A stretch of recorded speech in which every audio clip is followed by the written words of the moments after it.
inevitable como medida de control ante la emergencia que significan 260.000, 270.000 hectáreas, que obviamente con esos procedimientos de erradicación manual que nos estaban describiendo aquí, de a 1.000, 2.000, 7.000 hectáreas, no vamos a lograr controlar en ningún plazo de tiempo, Ricardo. 9:02 minutos, ya regresamos en Mañanas Blue. Más de 260.000 hectáreas de hoja de coca a diciembre del año pasado en Colombia, según las cifras oficiales. Estás escuchando Blue Radio.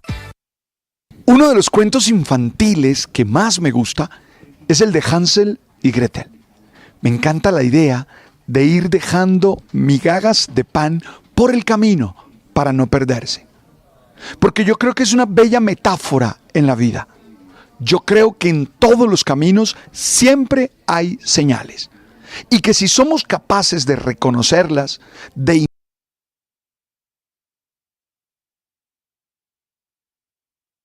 no nos vamos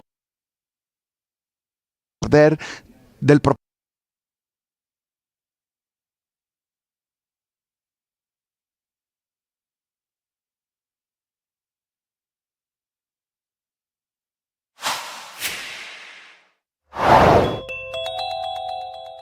Una de las dolorosas aristas que ha dejado el conflicto en el país es la que tiene que ver con la desaparición forzada, crimen de lesa humanidad utilizado por todos los grupos armados, lamentablemente, incluyendo la fuerza pública. Por eso la JEP avanza en la...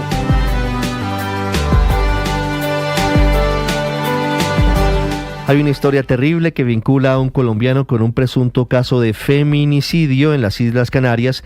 El hombre fue detenido cuando intentaba regresar a Colombia. Enrique Rodríguez.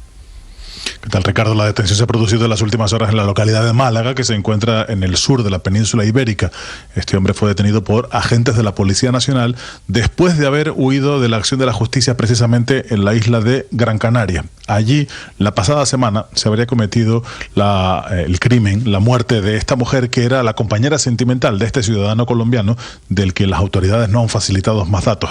Según los datos aportados, eso sí, por el Juzgado de Violencia sobre la Mujer número 2 de Gran Canaria, el crimen se produjo después de una discusión en la casa que ambos compartían. La mujer, que falleció como consecuencia del estrangulamiento que le propinó a este hombre, tenía nacionalidad hondureña, aunque en un primer momento se había informado que tenía nacionalidad colombiana. Fueron los familiares de esta mujer quienes, al no recibir respuesta a sus llamadas, comunicaron con las autoridades españolas, quienes finalmente, al entrar en la vivienda, encontraron el cadáver de esta mujer con signos de estrangulamiento. El hombre, el presunto autor de los hechos, había abandonado la isla de Gran Canaria. Fueron los agentes de policía quienes, al revisar las salidas en ferries y en aviones, localizaron que se había trasladado hasta la localidad de Málaga, y cuando fue detenido se preparaba para tomar un autobús con destino a la capital de España para desde aquí huir hacia Colombia. En las próximas horas será puesto a disposición de un juzgado de la localidad de Gran Canaria, de Las Palmas de Gran Canaria, y será este juzgado quien decida finalmente cuál será su destino, aunque todo parece indicar que ingresará en prisión provisional, Ricardo. Enrique, gracias. 9:04 minutos. En Venezuela, sumado a que hay un grupo muy importante, miles de trabajadores públicos que están solamente adelantando jornadas de 8 de la mañana a 12 del día, adicionalmente les dan un puente larguísimo, un puente colgante por Semana Santa, supuestamente porque quieren ahorrar energía. ¿Solo allá? 10 días seguidos. ¿Solo allá? ¿Le suena? ¿Le gustaría? Me gustaría. ¿Seguro? No, mentira. ¿Y la productividad, no, y la productividad dónde queda? No, yo por mamar gallo. ¿Y la economía de Venezuela dónde queda? No, y hay que trabajar, hay que producir. 10 días seguidos de vacaciones en Venezuela para los trabajadores públicos. Santiago Martínez. Véngase, padre, empleado público puede tener 10 días consecutivos de vacaciones desde este viernes 11 hasta el domingo 20 de abril. Son estos 10 días de feriados seguidos o consecutivos que tendrán pues los millones de empleados públicos acá en Venezuela tras esta decisión del gobierno en el marco de lo que llaman Plan de Ahorro Energético. En sí, este plan tiene una serie de medidas que surgen según el gobierno para hacerle frente a un evento climatológico que afecta el nivel de las aguas de los embalses que generan la energía eléctrica acá en Venezuela. Entre estas medidas está una modificación importante del horario de trabajo en ministerios, alcaldías, gobernaciones y diversos poderes del Estado, que ya había comenzado el pasado 24 de marzo con una decisión de que los empleados públicos solamente trabajasen de 8 de la mañana a 2:30 del mediodía, y luego también 1 por 1, que era un día de trabajo por un día de descanso. Es decir, en algunos casos trabajaban de 8 a 2:30, solamente lunes, miércoles y viernes. Y ahora, en ese marco, pues determinaron dar libre toda la Semana Santa a partir de mañana viernes y regresar el lunes 21 de abril. Así lo anunciaba la vicepresidenta Delcy Rodríguez. En razón de la emergencia climática y que hemos estado en un plan de ahorro de electricidad, de ahorro energético, a partir de este viernes todo el sector público, los trabajadores del sector público van a tener de asueto la semana mayor, lunes, martes, miércoles, jueves y viernes. Y bueno, también pueden ir a disfrutar en el interior del país para que vean estas muestras de lo que es la capacidad productiva de Venezuela. Bueno, la capacidad productiva de Venezuela, no sabemos qué tanto se podrá ver si tienen tantos días libres, pero bueno, no es la primera vez que dan tantos feriados consecutivos a los empleados públicos, aunque este tipo de decisiones sí no son del todo nuevas, pues ya desde hace más de 15 años, pues Venezuela ha experimentado periodos de razonamiento eléctrico donde se han tomado medidas similares. Incluso desde el gobierno de Nicolás Maduro piden ajustar la temperatura de los aires acondicionados a 23 grados y desconectar los aparatos electrónicos que no se utilicen, entre otras acciones, para este plan que llaman, te repito, ahorro energético. Ricardo. Muy bien, Santiago, 9:07 minutos. Escribe en redes sociales el presidente Donald Trump, tan parecidos allá y acá, celebrando Trump las cifras de inflación mientras abren los mercados en Estados Unidos, todos en rojo, perdiendo terreno. Juan Camilo Merlano. Perdiendo el terreno aparentemente, Ricardo, que habían ganado ayer luego de lo que fue el anuncio de la pausa de 90 días por parte del presidente Donald Trump. Escribe en su red social Truth: acaba de salir, inflación está bajo, ha caído. Recordemos que esa cifra fue del 2.4%, por debajo del 2.5% que se tenía la expectativa. Y la Casa Blanca también está sacando pecho, dice que este es el efecto Trump, la caída en la inflación. Pero sí, los mercados abrieron hace algunos minutos, 9:30 hora del este de los Estados Unidos. Tenemos una hora más que Colombia, son las 10 aquí en los Estados Unidos en este momento, y vemos que en efecto el Dow Jones cae en un 2.42%, Standard & Poor's 3%, Nasdaq 3.6%. Recordemos que Nasdaq se había trepado, se había disparado en un 12% en las últimas horas por cuenta de la pausa. Empieza a caer, lo que quiere decir es que los mercados continúan ansiosos, con mucha incertidumbre y con mucha preocupación, particularmente por la guerra comercial con China, Ricardo. Juan, gracias, 9:08. Mientras tanto, en el Reino Unido, hablando de algoritmos, Silvia, hay uno muy interesante que podría incluso prevenir asesinatos. Ojalá tenga, por supuesto, todas las herramientas científicas y legales adecuadas para esto. ¿De qué se trata, Silvia, en Londres? Ricardo, si los algoritmos y la inteligencia artificial se usan para predecir todo tipo de cosas, desde el clima, los atascos o los riesgos para la salud, la verdad es que hubo alguien en el gobierno británico que decidió por qué no usarlos para detectar la probabilidad de que alguien cometa un delito, pero no se lo contaron a nadie. Hace 18 meses que estaban trabajando en este proyecto que se llamaba Proyecto de Prevención de Homicidios, y ha sido una ONG la que, a través de estas actas de pedir información pública, que lo ha descubierto. Esta ONG se llama State Watch, y ellos dicen que no están muy de acuerdo con esto, pero sí llaman la atención porque dicen que se está usando ya en toda Europa, no solamente en el Reino Unido, sino que también en Francia, en Alemania, en Bélgica y en España. Así lo dice Griff Ferris. Escuchémoslo. So there are similar systems mostly being used by police and law enforcement agencies in France, Germany, Belgium, Spain. And I will say that the same issues are coming up time and time and time again, because these data-based algorithmic systems for supposedly predicting crime are repeatedly shown to be inherently flawed. Dice que son repetidamente defectuosos estos sistemas que usan los algoritmos, porque dice que usan datos que son históricamente racistas dentro del sistema de justicia penal.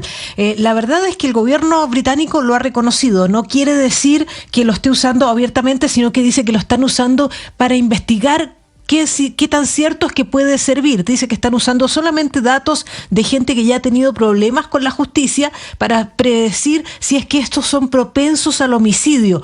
Dice también el gobierno que los datos que está usando son solamente del año 2015, que cuando se termine la investigación lo van a hacer público y que los datos se van a destruir. Recordemos, en Europa, a diferencia de América, en Europa el tema de los datos es tremendamente sensible y están tremendamente cautelados por la ley.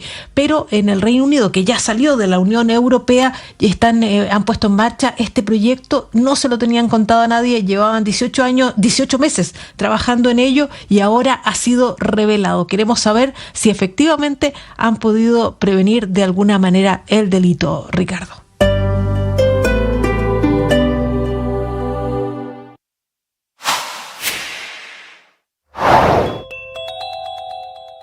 Este tema es el primer desencuentro, o por lo menos lo que motiva la primera desautorización del presidente Petro al ministro de Defensa, porque mientras el ministro Pedro Sánchez estaba confirmando la existencia de ese proceso contractual para dar marcha a la fumigación terrestre como una herramienta complementaria a los procesos de sustitución voluntaria, el presidente lo contradecía, reafirmando que su política y la de su gobierno es el pago por erradicación voluntaria de cultivos de hoja y sustitución por producción o productos agroindustriales. Sin embargo, hay documentos ya montados en el SECOV y un estudio previo que hizo la Dirección Antinarcóticos de la Policía que confirma que sí está andando la licitación, o por lo menos la puesta en marcha para que regrese el glifosato, un plan que asigna 7.700 millones de pesos con este fin como plan de choque a las 253.000 hectáreas de hoja de coca sembradas y el riesgo de que Colombia sea desertificada por Estados Unidos por no cumplir con los estándares en la lucha contra el narcotráfico, que se fortaleció en su producción potencial, pasando de 1.738 toneladas métricas anuales a 2.664 según la última medición.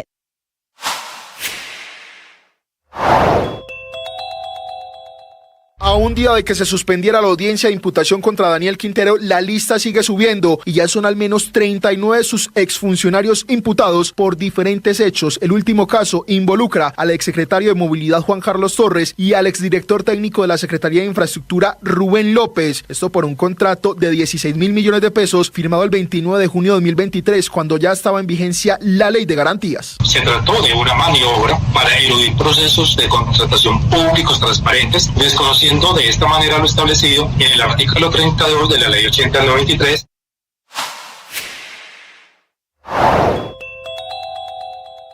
El primer efecto de la decisión del presidente Trump, esta de suspender 3 meses los aranceles, es disparar esta mañana las bolsas de valores, que están en una euforia dedicada a celebrar la decisión del presidente Trump. Los mercados están tranquilos, no hay efectos para Colombia. La pausa de los aranceles provoca esta mañana este crecimiento de los mercados, no solo en Asia y en Europa. Los de futuros de Nueva York y Wall Street, que se están replicando por todo el mundo, están abriendo con muy fuertes subidas. De hecho, el índice en Europa está reportando esta mañana ganancias alrededor del 8 o del 10%, que quiere decir, si Trump quiere guerra, el mundo le va a dar guerra. ¿Qué quiere decir? Si Trump quiere pausa, el mundo lo celebra, y hay tranquilidad esta mañana, que es una estupenda noticia.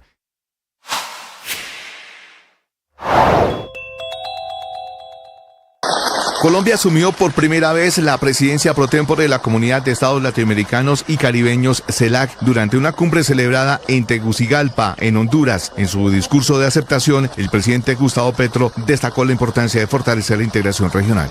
Mi misión como presidente de la CELAC será ayudarnos a conectar Latinoamérica y el Caribe con el mundo entero, ser puente del mundo y ser un nosotros propio dentro de un nosotros común que es la humanidad. La canciller Laura Sarabia señaló que bajo la presidencia de Colombia en la CELAC, el presidente Gustavo Petro busca fortalecer los lazos con China, la Unión Europea y África. Aclaró que este acercamiento no pretende reemplazar el mercado estadounidense, sino diversificar las relaciones internacionales. El día de ayer estuvimos reunidos con una delegación china, donde acordamos principalmente no reemplazar el mercado de los Estados Unidos, sino avanzar en cómo potencializamos las relaciones de América Latina, de Colombia obviamente, con China.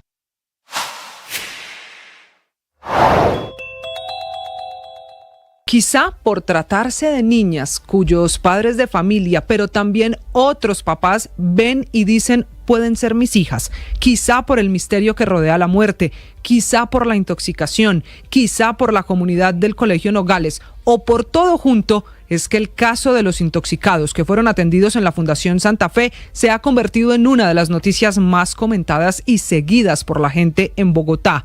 En medio de todas esas preguntas que todavía no tienen respuesta, hay varias actualizaciones. Pública en Jumbo, muy cerca de Cali, la ciudad industrial cercana a la capital del Valle del Cauca, por las graves consecuencias de las lluvias por inundaciones. Hugo Mario. Ricardo, la zona industrial de Jumbo continúa inundada. A esta hora hay más de 8.000 personas, trabajadores que no han podido ingresar a las empresas ubicadas en Sencar y en la zona Y. Con una bomba axial, las autoridades están intentando evacuar el agua estancada allí por esta inundación provocada por el desbordamiento del río Arroyo Hondo. Hay tráfico lento a esta hora por la vía Jumbo-Cali a raíz del desbordamiento de este río, y estamos hablando, Ricardo, de además de empresas dedicadas a la producción de plásticos, de alimentos, de bebidas, también de algunos restaurantes, incluso estaciones de gasolina, además de vehículos de carga que permanecen atrapados allí en medio del agua, Ricardo. Hugo Mario, gracias. Las imágenes, padre, son muy impresionantes. Muy impresionantes. Ahí estamos viendo la forma en la que se inundó la zona industrial de Jumbo en el Valle del Cauca, muy cerquita de la ciudad de Cali. Y yo te voy a decir, eso son días de bombeo. Eso no es tan fácil. No, pues imagínese. Porque está inundado toda. Para quienes nos escuchan, el agua alcanza, yo creo que al menos 1 metro de altura en ese punto en el que estamos viendo las imágenes. El alcalde de Jumbo es Edgar Alexander Ruiz. Alcalde, buenos días.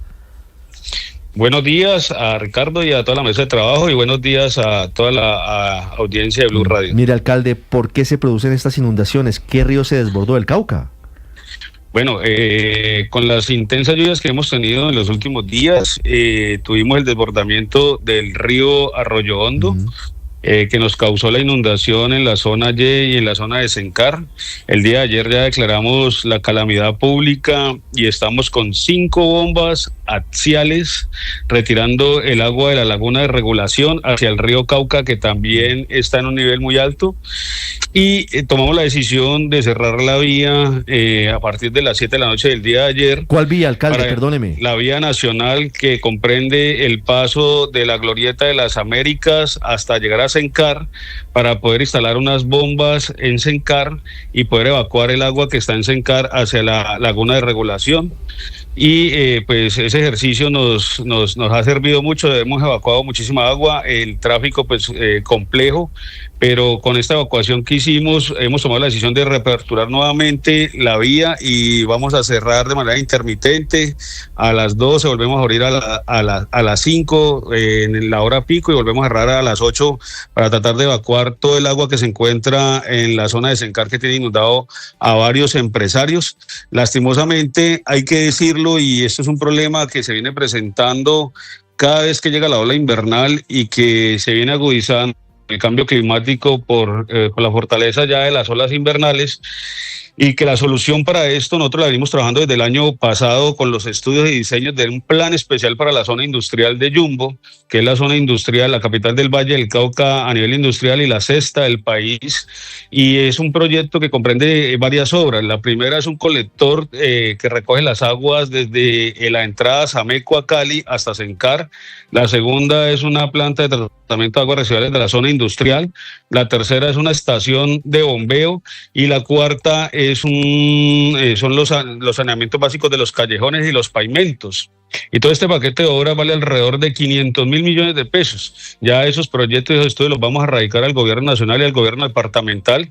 El municipio de Jumbo, a pesar de que es un municipio industrial, pues no cuenta con todos los recursos para hacer estas obras por sí solo, pero sí tenemos la posibilidad de hacer cofinanciación, y por eso le hacemos el llamado a la señora gobernadora y al señor presidente para que nos colaboren y podamos mitigar esta problemática, y haciendo estas obras de infraestructura esta capital industrial no volverá a pasar esta situación que hoy tenemos de estar inundada nuestra zona industrial. Sí, alcalde, es una zona donde hay muchas empresas, donde hay bodegas, el sector productivo de su municipio.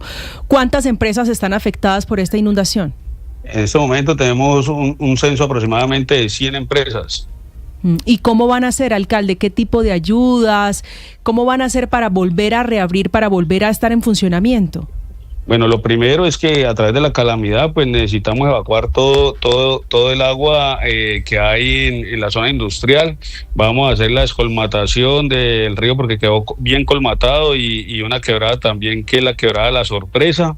Aparte de eso tenemos otra situación en la zona rural con remoción en masa y caída de árboles, pero ya después de hacer toda esta limpieza y mitigar este problema, pues tenemos que hacer el censo económico para mirar cómo podemos aliviar a través de tributos los problemas que han tenido nuestros empresarios. Es el alcalde de Jumbo, Valle del Cauca, Edgar Alexander Ruiz, con nosotros hablando de eso que estamos viendo en las imágenes del canal de YouTube, en Ditu, de las graves inundaciones ocasionadas en la zona industrial de este municipio por cuenta del desbordamiento del río Arroyo Hondo. Alcalde, muchas gracias y los acompañamos en la emergencia. No, muchas gracias a ustedes por permitirnos comunicar y mantener informada a nuestra comunidad. Estás escuchando Blue Radio.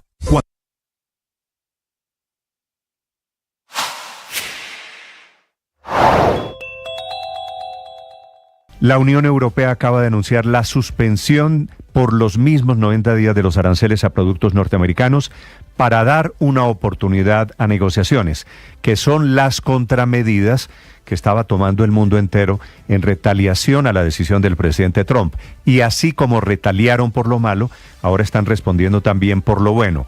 Ayer el presidente Trump, voluntarioso, caprichoso, sin ningún argumento, decidió suspenderle al mundo 90 días la guerra de los aranceles. Está respondiendo esta mañana Europa en el mismo sentido. No lo hace China, que esta mañana entró en vigencia los aranceles de 84% a productos norteamericanos.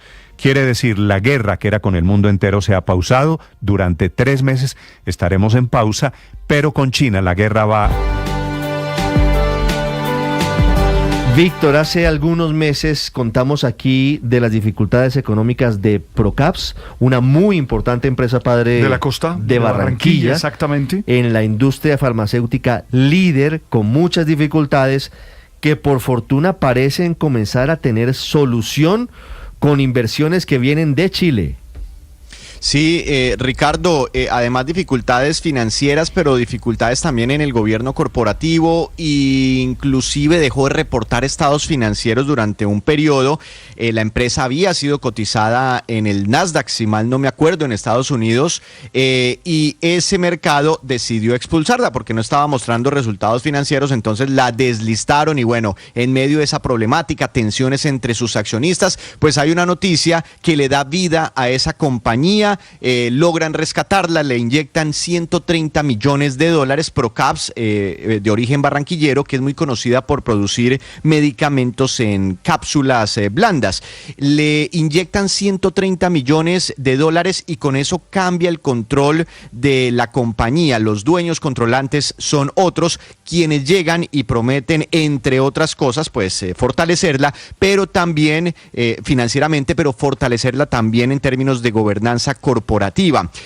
Ricardo, como parte de los nuevos inversionistas que llegan a Procaps, quienes ponen esta plata, ya le voy a informar cuáles son, la operación financiera consistió en lo siguiente: una inversión privada de $90 millones en acciones ordinarias de Procaps y la emisión de $40 millones en notas convertibles que se convierten en acciones. Y este total de $130 millones fue puesto por estos inversionistas: Chemo Project, Becaril, Flying Fish, Saint Thomas, Santana y Hosh Partners, entre otros inversionistas. En conjunto, esos accionistas poseen ahora, Ricardo, aproximadamente el 90% de la compañía. De esos inversionistas que le hablo, Hosh Partners pretende jugar un papel clave en la dirección y la transformación de la compañía para recuperarla y sacarla adelante. Recordemos que esta inversionista, Hosh Partners,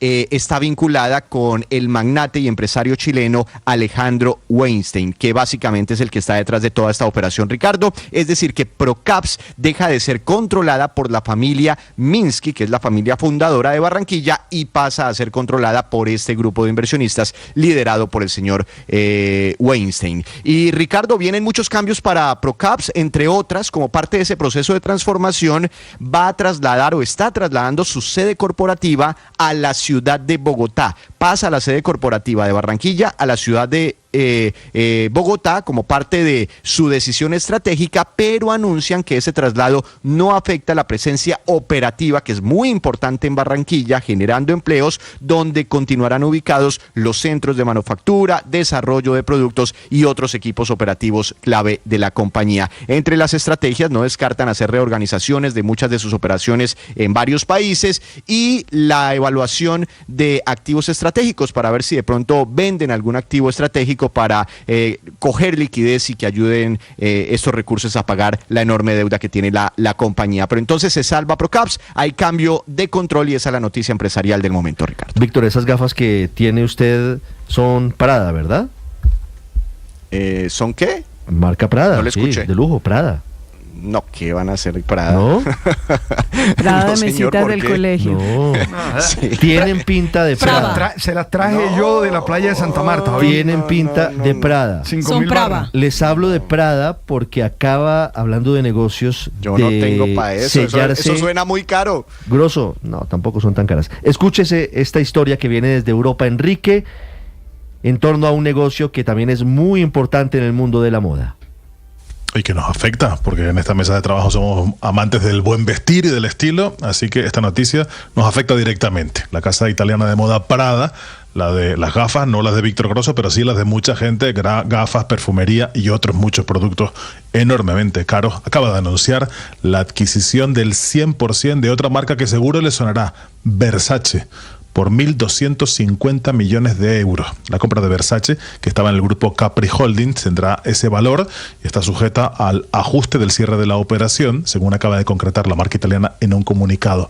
¿Qué es lo que están contando aquí los analistas de este sector, el del lujo? Pues lo que se pretende es afianzar a la compañía resultante como un gran grupo de lujo y sobre todo de origen italiano, en un momento en el que el sector no pasa por su momento más boyante. Y se reavivan, lo están contando varios diarios económicos, así las esperanzas de un líder del lujo en Italia o de un grupo que sea italiano, después de que otras muchas marcas familiares italianas acabaran en manos francesas. Esta compra devuelve a Italia el control de una de las marcas italianas más conocidas de la moda, después de que en 2018 fuera vendida a Capri Holdings. Recordemos que a pesar de que Italia representa entre el 50 y el 55% de la producción mundial de artículos de lujo, el país carece de un grupo con escala comparable a empresas francesas como Kering y sobre todo a Louis Vuitton. Recordemos que Kering es la propietaria de varias marcas de lujo como Gucci y tiene sede en Milán, aunque cotiza en la bolsa de Hong Kong. Sin embargo, este podría ser el primer paso para que Italia volviese a ser un país pujante en ese sector que tanto nos gusta y al que tan poco llegamos, que es el del lujo, Ricardo. 9:28 minutos. Don Felipe, ¿cómo le ha ido con el servicio de luz en Chapinero en los últimos días? ¿Se le ha ido mucho el servicio? No se ha ido ni una sola vez. Mire, hay una zona de Chapinero, seguramente más hacia el sur de donde usted vive, que sí está padeciendo apagones constantes. Por mi casa. Ah, María Consuelo es una de las víctimas de las damnificadas. Me han tocado apagones. Varios apagones. Es como Chapinero alto. Eso es como, eso es como por las 60 y pico. Es mi barrio donde... Yo tengo una oficina en la 58 con octava. Luis y Ernesto. por ahí se está cerca la sede del SENA, donde queda la sede del central del SENA. Y ahí se está yendo constantemente la luz esta semana. ¿Y hay razones? Desde esta mañana se fue. Pues estamos buscando a Enel, a Codensa, para que nos cuenten qué es lo que está pasando. Cristian Correa, ¿cuál es el reporte oficial a esta hora? Ricardo, sí, hace algunos minutos respondió precisamente en el Codensa explicando que hacia las 8 de la mañana de hoy se presentó una falla en la red eléctrica de la localidad de Chapinero, según lo que explican debido a las fuertes lluvias que se han registrado en las últimas horas, una falla que ha ocasionado fluctuaciones en el suministro de energía para algunos habitantes de los barrios La Salle, Pardo Rubio, Bosque Calderón, María Cristina, Ingemar, Las Acacias, Chapinero, Granada, Bellavista, Siberia y El Bagasal, lo que informa la empresa empresas que están en este momento atendiendo la situación, que en un momento, en contados minutos, llegaría hasta el punto de la afectación a un equipo técnico que está en este momento en desplazamiento y que va a evaluar, identificar y atender la falla de la manera más oportuna posible, y asimismo han activado también circuitos de respaldo y han realizado maniobras telecontroladas para acelerar el restablecimiento del servicio. La compañía le está recomendando a los clientes de estos 11 barrios en Chapinero que desconecten los equipos electrónicos debido a que es posible que por las maniobras de restablecimiento se presenten fluctuaciones del fluido eléctrico. Además, expresan que lamentan los hechos. Sin embargo, en este momento ya es casi 1 hora y media desde el momento en el que empezó a presentarse esta falla, como lo decíamos, en 11 barrios de la localidad de Chapinero, que en este momento los tiene sin suministro de energía. Estás escuchando Blue Radio. Avanzamos.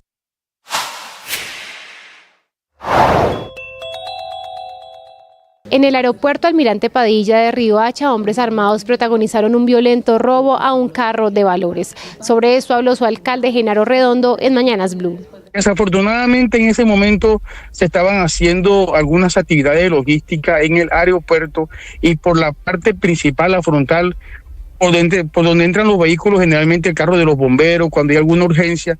En ese momento venía saliendo uno de los operarios con una carretilla y ellos aprovechan que abren el portón, ingresan inmediatamente y se instalan debajo de la cola del león de Latán en la plataforma. En ese momento pues intimidan a las personas que están en el sitio e inician la...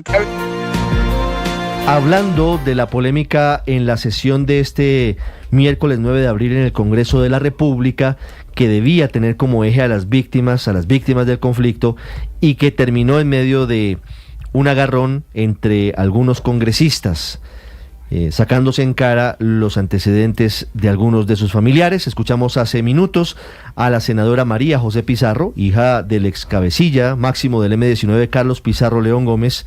Saluda ahora al hombre que fue quien durante algunos minutos presidió la sesión, que es representante a la Cámara y que fue el objeto de la reprimenda, de las críticas de la senadora Pizarro. Hablo del representante a la Cámara Jorge Rodrigo Tovar, hijo del ex cabecilla de las autodefensas del paramilitarismo Rodrigo Tovar Pupo, alias Jorge 40.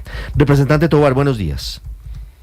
Buenos días, Ricardo, buenos días a todos los oyentes, de manera muy especial a todas las víctimas del conflicto armado que nos acompañan a esta hora. Representante, ¿qué fue lo que pasó? ¿Cuál es su versión de los hechos? ¿Por qué se termina dando esta polémica que al final resulta nociva porque las voces de las víctimas quedaron en un segundo plano por cuenta de estas discusiones? De acuerdo, lamentable lo que sucedió ayer.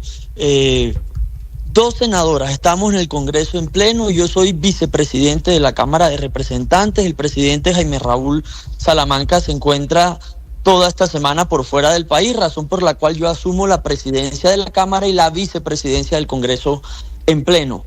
Pero además yo quiero hacer énfasis en algo. Ayer fue un día histórico, porque por primera vez en la historia una víctima del conflicto armado estaba en la mesa directiva del Congreso en pleno en conmemoración de las víctimas del conflicto armado y iba a presidir esa sesión. Y lo que pasó fue que dos senadoras, de más de 300 congresistas que estaban ahí, solo dos senadoras, la senadora Abey, con su odio de siempre, la senadora Pizarro, que lo tengo que decir con dolor además, que en una actitud hipócrita, pretendieron evitar que yo estuviera sentado en la mesa directiva y que yo presidiera el Congreso en pleno en conmemoración de la víctima. Algo que no sucedió, porque debo decirlo, fueron dos voces de rechazo y fueron más de 15 congresistas de todos los partidos políticos, de todas las bancadas las que salieron a respaldar que yo estuviera ahí, a exigirle respeto a las dos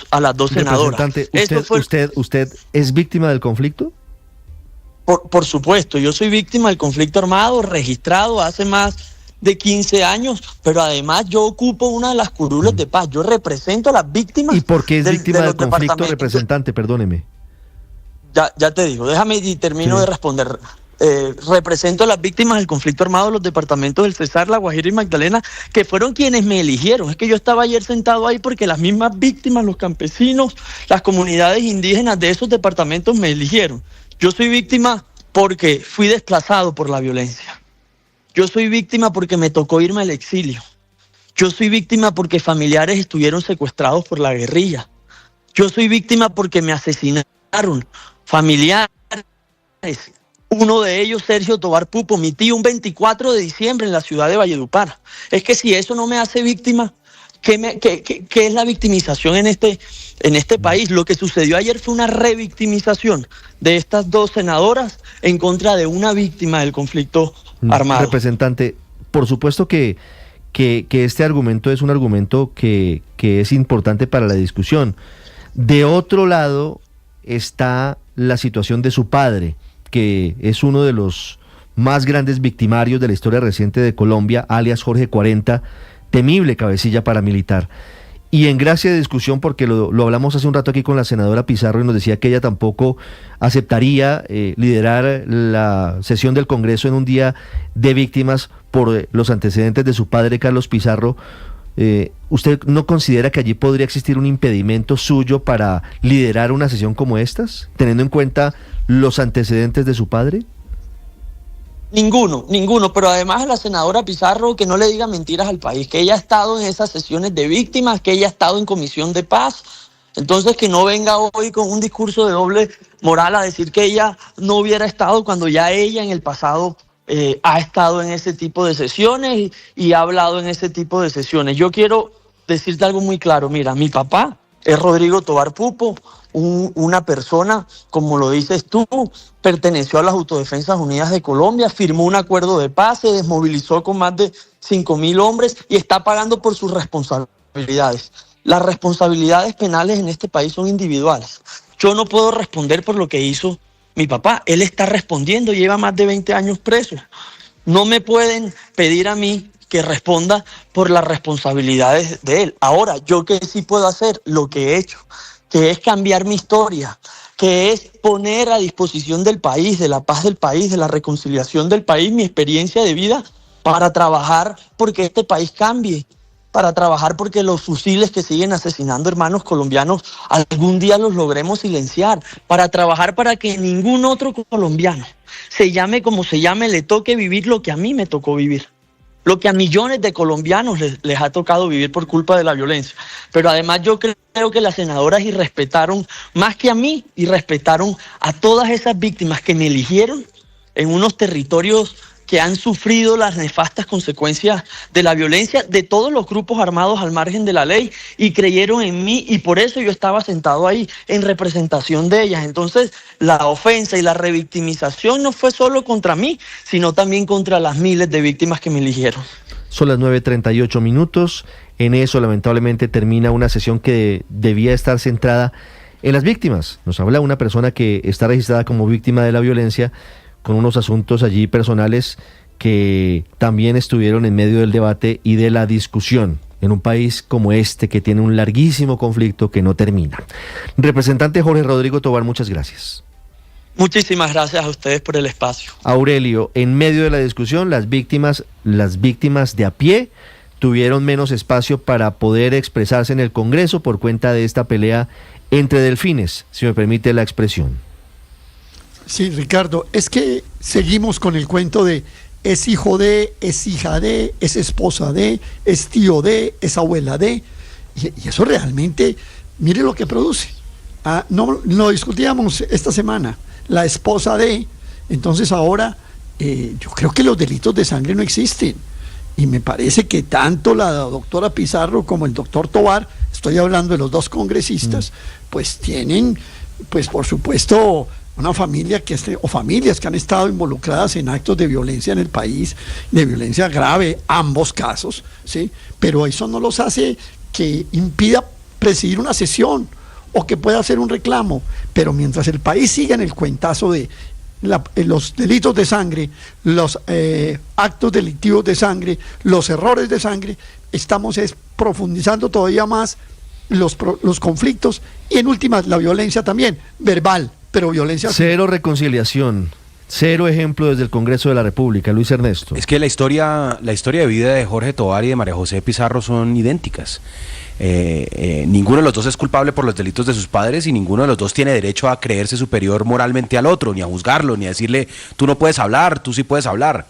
Es que los que se alzaron en las armas de la izquierda no son ningunos héroes.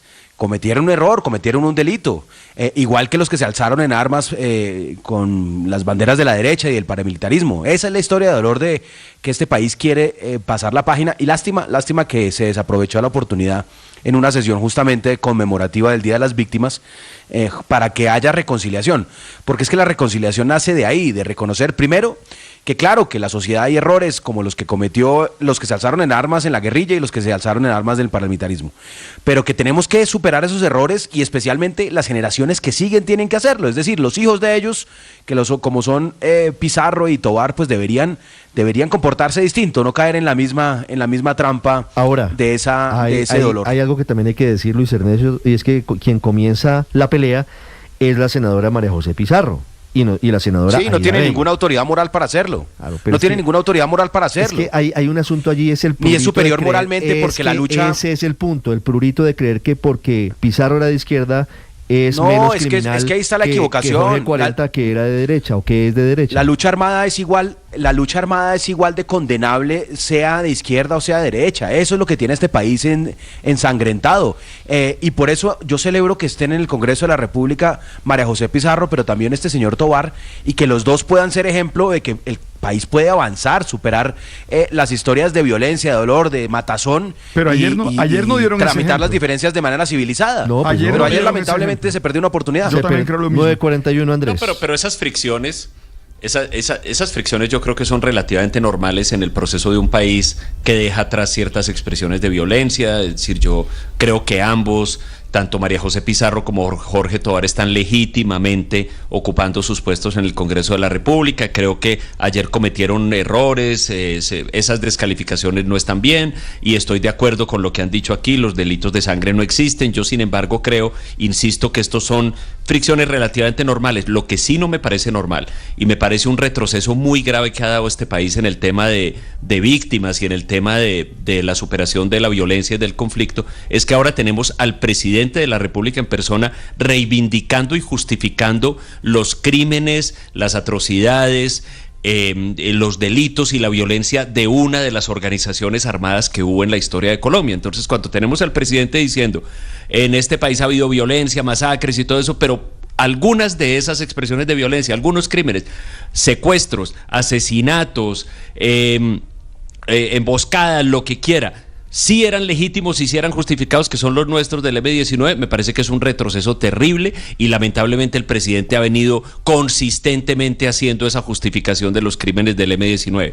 Eso sí me parece inaceptable. Lo de ayer me parece una fricción normal de aquellas que se dan en la vida de un país que va dejando atrás algunas etapas de su historia, y además en la vida parlamentaria, que es muy dada a este tipo de confrontación. 9:43, ya llegan los deportes, llega la actualización de las noticias en Mañanas Blue. Estás escuchando Blue Radio.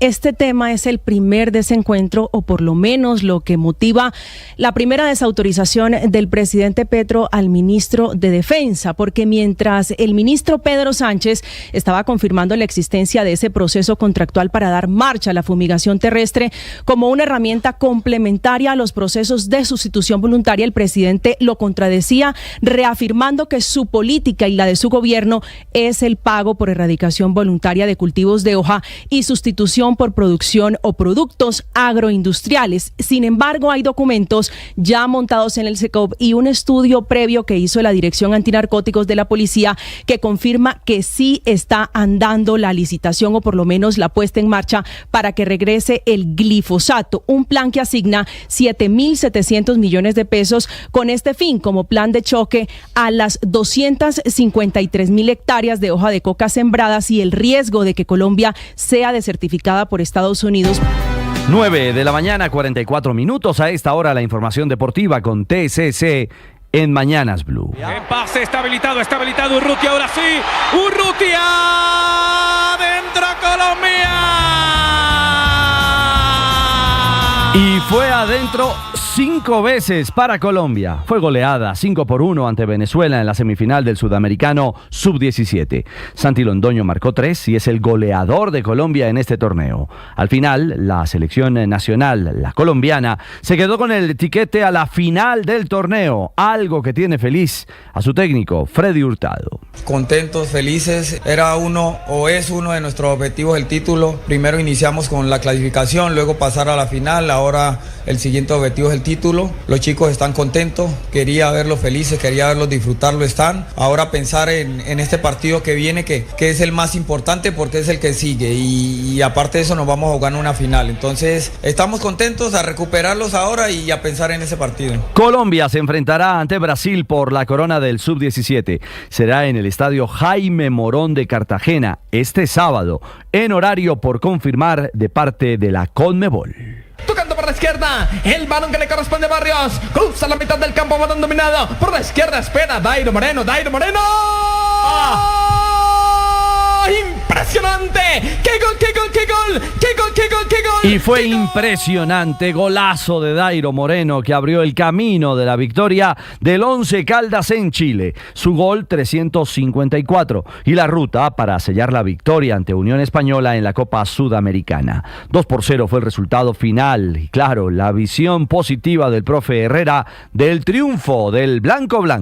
Creo que se consiguió un buen resultado. Nosotros en el primer tiempo veíamos que era complicado, era tanto para ellos como para nosotros, estábamos muy cerrados todos. Yo veía que de pronto metiendo un jugador más de nosotros, de mal manejo, de más tenencia de balón, podíamos complicarlo un poco, así lo hicimos, hasta que llegó ese gol de Dairo, que yo creo que ahí se abrió el partido. Ahora Once Caldas es líder del grupo F con 3 puntos, los mismos del Fluminense de Brasil, que hoy recibirá al San José de Oruro de Bolivia en el Maracaná. Pausa y hablamos de los colombianos en la Libertadores. Señores, hay que llevar este contenedor a Barra.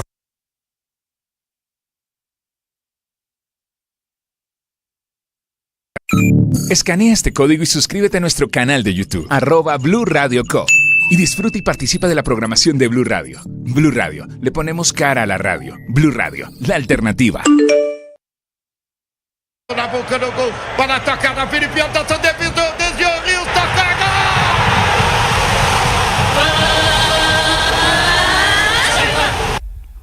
Y explotó la hinchada del Palmeiras con el gol del colombiano Richard Ríos. Alegría paulista por el 1-0 ante Cerro Porteño. Victoria que, ojo, se vio empañada por la celebración del mediocampista colombiano que mandó a callar a la hinchada del llamado Verdão. Tan mal cayó que la tribuna se fue en cánticos contra el colombiano.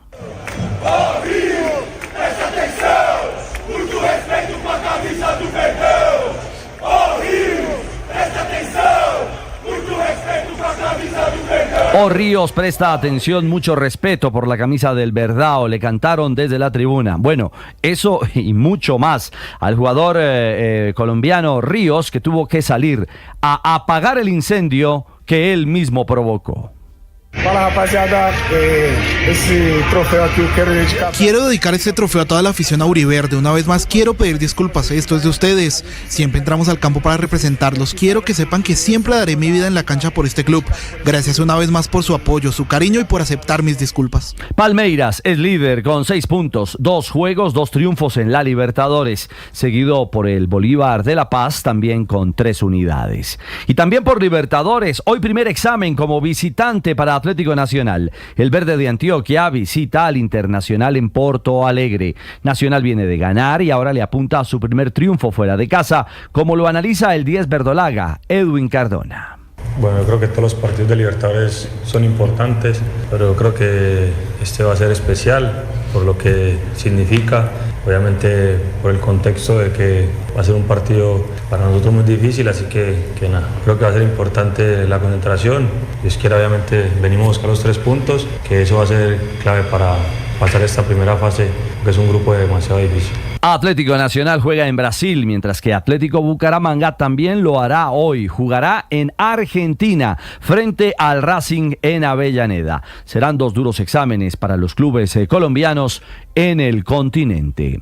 Y hablamos de golf. En el The Masters, el tradicional evento del Par 3 Contest, fue ganado por el colombiano Nico Echavarría. A Nico lo acompañó su prometida, Claudia de Antonio, y juntos se gozaron esta jornada de familias previo al inicio del tradicional torneo en Augusta.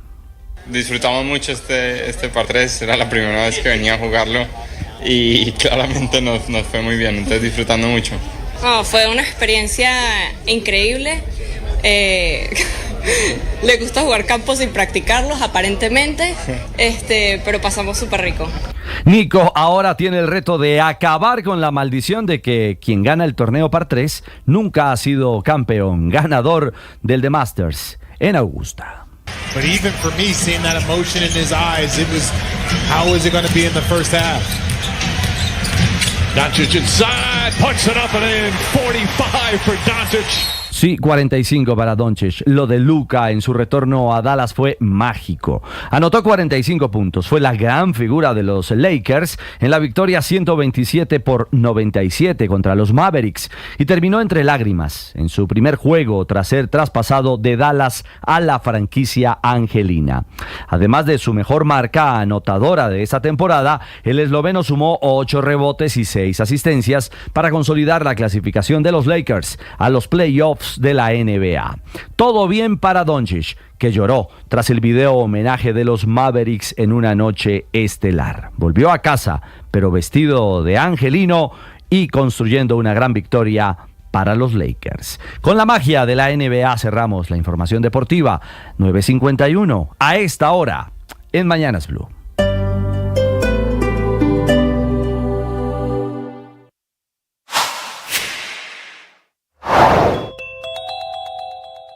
Genaro Redondo, alcalde de Riohacha, Guajira, da una cifra aproximada del dinero que robaron hombres armados a un carro de valores en el aeropuerto Almirante Padilla. Inicialmente eran 24 tulas las que se iban a transportar.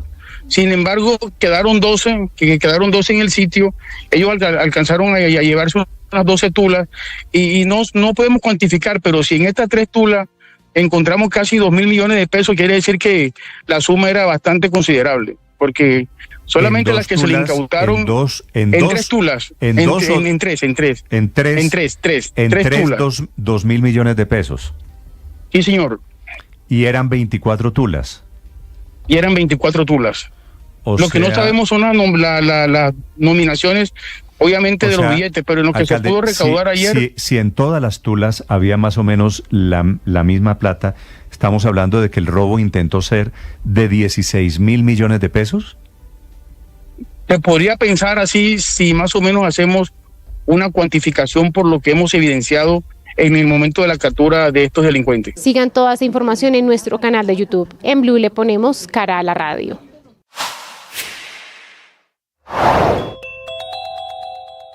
A un día de que se suspendiera la audiencia de imputación contra Daniel Quintero, la lista sigue subiendo y ya son al menos 39 sus exfuncionarios imputados por diferentes hechos. El último caso involucra al exsecretario de Movilidad Juan Carlos Torres y al exdirector técnico de la Secretaría de Infraestructura Rubén López. Esto por un contrato de 16.000 millones de pesos firmado el 29 de junio de 2023, cuando ya estaba en vigencia la Ley de Garantías. Se trató de una maniobra para eludir procesos de contratación públicos transparentes, desconociendo de esta manera lo establecido en el artículo 32 de la Ley 8093.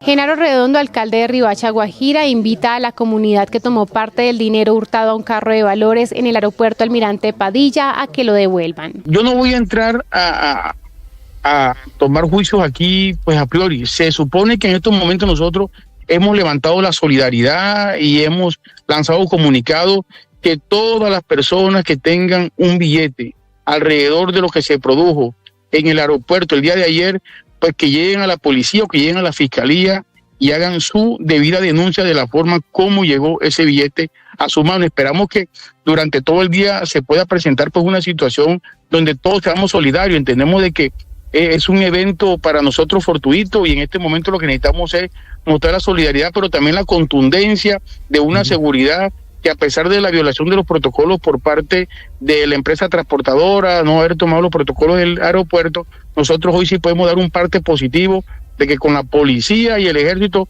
se pudieron capturar 2 de estos delincuentes, pero que también se han recuperado aproximadamente 2.000 millones de pesos. Sigan toda esa información en blurradio.com. En Blue le ponemos cara a la radio.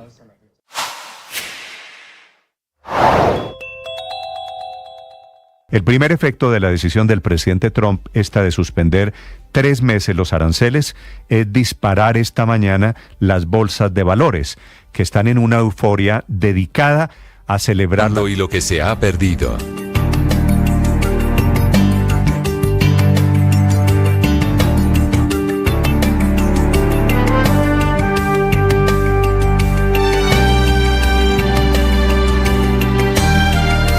De la mañana 55 minutos, el presidente Gustavo Petro aclara, explica y amplía los alcances del enredo en el que se metieron en su gobierno con el regreso del glifosato para la fumigación de cultivos de hoja de coca. Efectivamente confirma que será usado de manera voluntaria en caso de que los campesinos que quieran hacer sustitución decidan hacerlo de esa manera. Camila Carvajal. Sí, señor Ricardo, aunque si me permite ir más allá, este trino puede leerse y entenderse como la notificación del presidente Petro de que glifosato no va a haber. Y entonces queda la pregunta, el contrato cuyo plazo hasta mañana está abierto y disponible para los oferentes en el Ministerio de Defensa, ¿qué? Le voy a leer textualmente lo que dice el presidente Petro. No habrá aspersión aérea. El programa del gobierno consiste en que los campesinos que quieran erradicar sus cultivos de hoja de coca se les pague y se pague la sustitución por cultivos agroindustriales que generen prosperidad. Además, se titulará la tierra en manos del campesinado.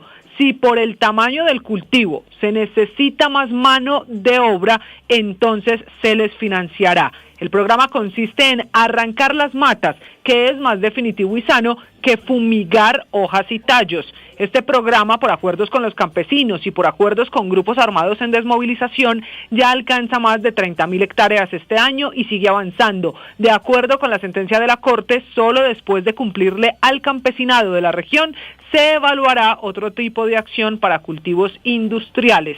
El eje central de la lucha contra el narcotráfico consiste en la incautación de grandes cargamentos de cocaína en tierra o mar, la captura de grandes capos y la persecución mundial de sus formas. Termina el presidente Gustavo Petro, que dice una y otra vez, como lo hizo desde ayer, que no habrá aspersión, dejando claro que no será la aspersión aérea, pero es que el ministro habla del glifosato para ese proceso terrestre. De eso el presidente todavía no dice una sola palabra y Ricardo insiste en que el programa es arrancar la mata, no fumigarla. Claro, Camila, y ese es el punto que de nuevo queda pero para en el arrancar aire, mata Luis uno no Ernesto. necesita glifosato, sí. No, por eso, pero es que para arrancar matas uno no necesita glifosato. En ningún punto del trino el presidente Petro habla de lo que nos dijo aquí el ministro de Defensa, en el sentido de que el campesino que quiera erradicar más rápidamente podría utilizar el glifosato. Es que la erradicación manual ya se ha hecho en distintos gobiernos, y la erradicación manual, digamos, sí puede utilizar glifosato, pero para arrancar, que justamente es la erradicación que tiene más duración, pues porque se arranca de raíz, no simplemente se fumiga en el punto, pues la idea es no utilizar glifosato, porque además un campesino puede que no le fumiguen desde el cielo glifosato, pero si el campesino está utilizando glifosato directamente sobre la mata, también le afecta a su salud. Claro. Entonces, pues con respeto al señor presidente de la República, glifosato en ninguna forma, ni para aspersión aérea, ni tampoco para fumigación manual. Pero Luis Ernesto, entonces por eso la perjudica pregunta, al campesino. Por eso la pregunta entonces, de qué va a pasar con el proceso que está abierto hasta mañana para los oferentes en el Ministerio de Defensa. Es que en este mensaje incluso el presidente Petro dice que hay es que arrancar la mata y que si los campesinos no dan abasto, quienes se inscriban a ese proceso voluntario les van a ayudar con mano de obra para eso, para arrancar, pero el presidente nunca habla de la fumigación y menos del glifosato, así que Ricardo, esto puede ser también la notificación de que ese proceso que empezó la Policía Antinarcóticos, la Policía Nacional y el Ministerio de Defensa no va a llegar a buen puerto por decisión del presidente. 9:59 minutos. No, Ricardo, el presidente Petro Ricardo, en su mensaje no habla en ninguno de sus apartes de glifosato, ni siquiera en fumigación manual. No, pero, a ver, Otro engaño, ¿no? Él dice, no va a haber aspersión aérea con glifosato. Eso aquí ya lo dijimos hace media hora. Sí, eso pero, no es está en que, la pero es que ecuación aquí. nunca se habló de aspersión aérea. Bueno, entonces, que lo deje claro. Eso, pero eso no exime la utilización que propone el señor ministro de glifosato terrestre, llamémoslo así, de radicular, como se dice, de glifosato manual. Eso no lo exime. Es decir, el trino no dice que no va a haber manual. El trino no dice eso. Pero tampoco dice que sí la habrá, Aurelio. Ojo. Y él, por eso, entonces cuando usted no lo niega, pues lo permite, porque si lo fuera a negar, lo negaba. Claro, cuando usted no lo niega, pues lo está permitiendo. Y vean, es más, el arrancar está entre comillas. El arrancar lo pone cuidadosamente entre comillas. ¿Qué significa arrancar entre comillas? ¿Sí? Y otra más, Ricardo. No dice tampoco que clausura el contrato. Es decir, o sea, uno puede coger este trino y decir, no va a haber glifosato y se clausuró el contrato. No, del trino no se infiere eso. ¿O cómo lo infiere? Yo le pediría que esperemos un poquito, Aurelio, porque esto puede tener desarrollos de aquí a mañana, porque el presidente intenta escribir de manera, no sé cómo decirlo, digamos, no tan técnicamente, pero el mensaje es claro, Andrés. Yo leo claramente que el presidente no está considerando la posibilidad de revivir el uso del glifosato ni siquiera de manera terrestre. Para mí no es claro. Para mí no es claro. Ahí no está. Para Aurelio no es claro, dejo aquí la anotación. Manual, ni está suspendiendo el contrato. Nada. Esperemos. Es muy confuso. Y que hay que arrancar entre comillas. 10 un minuto, Andrés. Es muy confuso, Ricardo, porque esa licitación parece venir de un proceso largo en el que intervinieron varios ministros, varios funcionarios del alto gobierno. Es difícil pensar que esto iba andando sin que el presidente lo supiera y que se enteró ayer y entonces montó en cólera. Probablemente lo sabía y tenía la expectativa o la esperanza de que no se hiciera público y pudiera un poco pasar bajo el radar, y ya luego cuando empezaran a hacer las fumigaciones miraban cómo lo manejaban. Pero yo estoy de acuerdo con usted, Ricardo, es decir, el presidente siendo tan sensible a este tipo de discusiones, no me extrañaría que de alguna manera eche para atrás esto de aquí para mañana, no lo sé. Es decir, esto empieza a tener sabor de licitación de pasaportes. En fin, no sé por qué. Insisto, lo único que hay es confusión, lo único claro que hay. Lo único claro que hay es confusión, Andrés. Lo único claro es que no hay nada claro. 2 minutos. Y como si todo esto no fuera suficiente, escuchen esta otra noticia. El presidente de la República, Gustavo Petro, interpuso una tutela en la Corte Constitucional en contra de la Sala de Consulta y Servicios